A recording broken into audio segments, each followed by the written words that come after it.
ओम श्री मात्रे नमः। ओम श्री गुरुभ्यो नमः। नमस्ते, मैं हिमांगी निरामया हीलिंग में फिर से एक बार आपका हार्दिक स्वागत करती हूँ।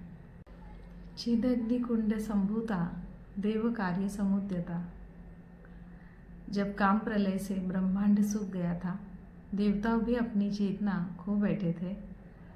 तब देवताओं के अथक प्रयासों के बाद महायज्ञ के चिदग्नि कुंड से माँ ललिता का प्राकट्य हुआ था। ओम श्री माता श्री महाराज्ञी श्रीमत्सिंहासनेश्वरी चिदग्निकुंड संभूता देव कार्य समुद्यता। भंडासुर के कारण तीनों लोकों में काम प्रलय छा गया था। तब महाशंभु ने देवताओं से महायज्ञ करवाया और उसी चेतना के चिदग्नि कुंड से माँ ललिता का प्राकट्य हुआ। माता को त्रिपुर सुंदरी क्यों कहा गया है? ये त्रिपुर अर्थात हमारे भीतर की चेतना की तीन अवस्थाएं, जागृत, स्वप्न और सुषुप्ति। और श्रीयंत्र कोई धातु का यंत्र नहीं है, वो हमारे ब्रह्मांड का और हमारी चेतना का एक जागृत मानचित्र है। निजारून प्रभापुर मज्जत ब्रह्मांड मंडला, अर्थात जो ब्रह्मांड बाहर है वही हमारे भीतर भी है।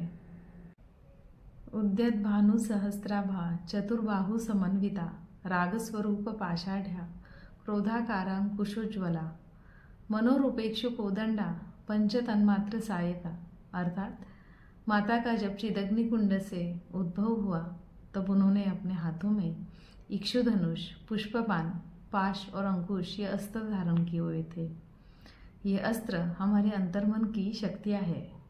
जब ललिता महात्रिपुर सुंदरी और भंडासुर के बीच में भीषण युद्ध हुआ, तब भंडासुर ने कितने असुरों को इस युद्ध में उतारा। इतना ही नहीं, कितने असुरों को उसने पुनर्जीवित कर कर भी इस युद्ध में उतारा। और माँ ललिता की तरफ से कितने देवियों ने इस युद्ध में भाग लिया और उन असुरों को परास्त किया। इतना ही नहीं, नारायण के 10 अवतारों का भी इसमें जिक्र है और परशुराम, हनुमान जी, कार्तिकेय भगवान और गणेश भगवान, इन सभी का इस युद्ध में समावेश बताया जाता है। भंडासुर के भाई विशुक्र का वध देवी वाराही ने किया। विशुक्र अर्थात जीवन रस का सुख जाना। यह अवस्था तब आती है जब साधक के भीतर भक्ति रस की कमतरता आकर जीवन में शुष्कता आ जाती है। वाराही देवी क्रिया शक्ति है। यह साधक के भीतर जड़ता और शुष्कता को तोड़कर प्राण और शक्ति का संचार करती है। वही भंडासुर के दूसरे भाई विशंग का वध देवी मंत्रिणी अर्थात श्यामला ने किया। विशंग अर्थात कुसंगति, विषय वासना में खोई हुई बुद्धि। जब साधक के पास ज्ञान होते हुए भी विवेक नहीं रहता और मन बार बार विषय वासना में खो जाता है, तब देवी मंत्रिणी अर्थात श्यामला, जो ज्ञान और विवेक की शक्ति है, साधक की बुद्धि को शुद्ध कर उसकी विषय शक्ति का अंत कर देती है। वही भंडासुर की बहन दंभिनी, उनका अंत तब हुआ जब उन्होंने अपनी सिद्धियों का गलत इस्तेमाल कर कर माता की सैन्य पर तब प्रहार करना चाहा जब वो विश्राम कर रहे थे। दंभिनी अर्थात झूठा दिखावा, झूठा आत्मगौरव। यह वह स्थिति है जब साधना में साधक में अहम भाव आ जाता है कि मैं साधक हूँ, मुझे सब आता है, मेरे पास सिद्धियाँ हैं। और साधक अपनी सिद्धियों का गलत इस्तेमाल कर कर दूसरों को नुकसान पहुँचाना चाहता है, तब ये खुद उसके पतन का रास्ता बन जाता है। इसके बाद भंडासुर के 8 पुत्र विशंग और विशुक्र के पुत्र के साथ युद्ध में उतरे। ये 30 पुत्र 30 अशुद्धियों के प्रतीक हैं, जो जागृत, स्वप्न, सुषुप्ति तीनों अवस्थाओं में सक्रिय रहते हैं। इनसे युद्ध करने के लिए देवी बाला अकेली ही मैदान में उतरी और उन्होंने नारायणास्त्र से सभी को परास्त कर दिया। यह दृश्य यह दर्शाता है कि एक छोटा सा शुद्ध संकल्प भी यदि आत्मा से उत्पन्न हो तो हमारे गहरे से गहरे विकारों को भी जड़ से नष्ट कर देता है। ललितोपाख्यान के आगे की कथा में विघ्न यंत्र का उल्लेख मिलता है। जब भंडासुर ने देखा कि उसकी सेना बुरी तरह हार रही है, तब उसने विघ्न यंत्र का उपयोग किया। विघ्न यंत्र तामसिक ऊर्जा थी, जिससे देवी की सेना आलसी हो गई। देवी की सेना की गति रुक गई, योद्धा भ्रमित हो गए और उनमें युद्ध करने की इच्छा ही समाप्त हो गई। साधना के दौरान जब साधक अपने लक्ष्य के करीब आता है, तब उसमें आलस्य और संशय ये वृत्तियाँ आने लगती है। यह विघ्न उसे उसके आध्यात्मिक पट से भटका देते हैं। तब देवी ललिता महात्रिपुर सुंदरी ने मुस्कुराते हुए भगवान कामेश्वर शिव की तरफ देखा और उनके मुस्कान से महागणपति का प्राकट्य हुआ। भगवान गणेश ने अपने दंत के प्रहार से उस विघ्न यंत्र के टुकड़े कर दिए और भंडासुर के सेनापति गजमुख का वध कर दिया। गणेश जी मूलाधार चक्र के स्वामी हैं।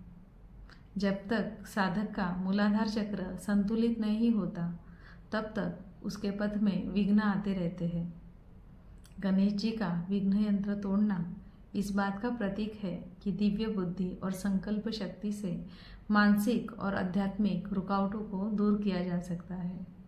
भंडासुर ने अंततः महासुरास्त्र जैसे भीषण अस्त्र का उपयोग किया, जिससे अनेक असुर प्रकट हुए, जिसके उत्तर में देवी ललिता ने महाकामेश्वर अस्त्र का संधान किया।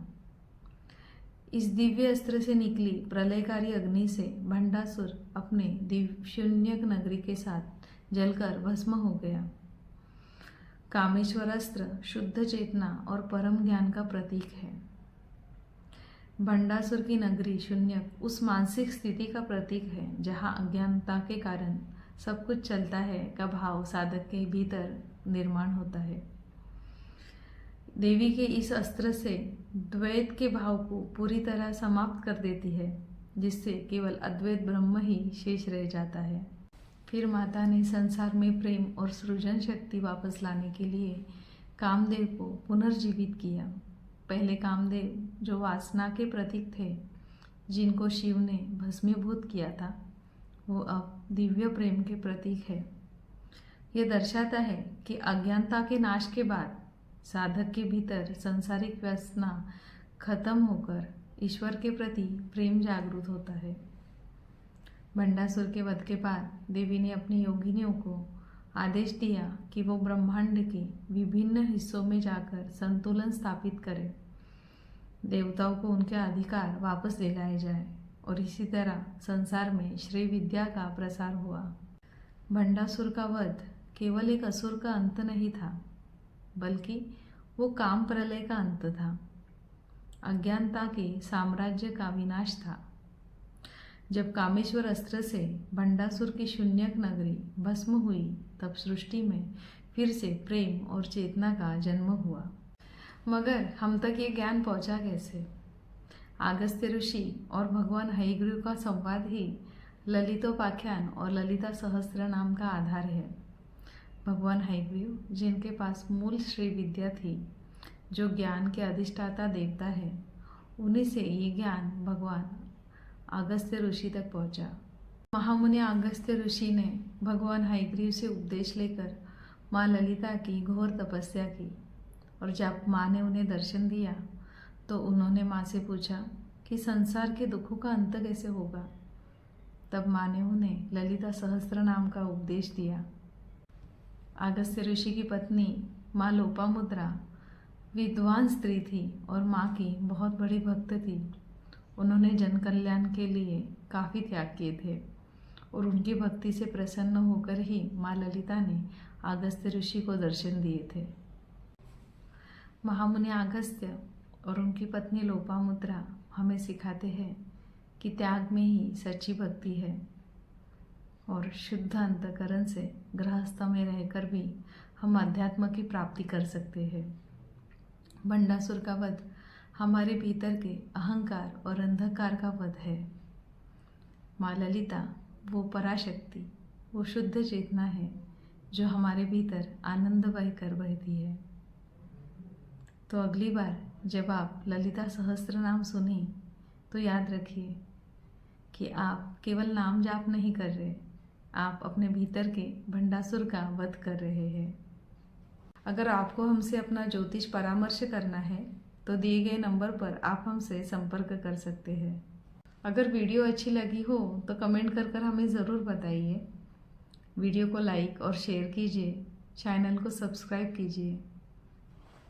धन्यवाद।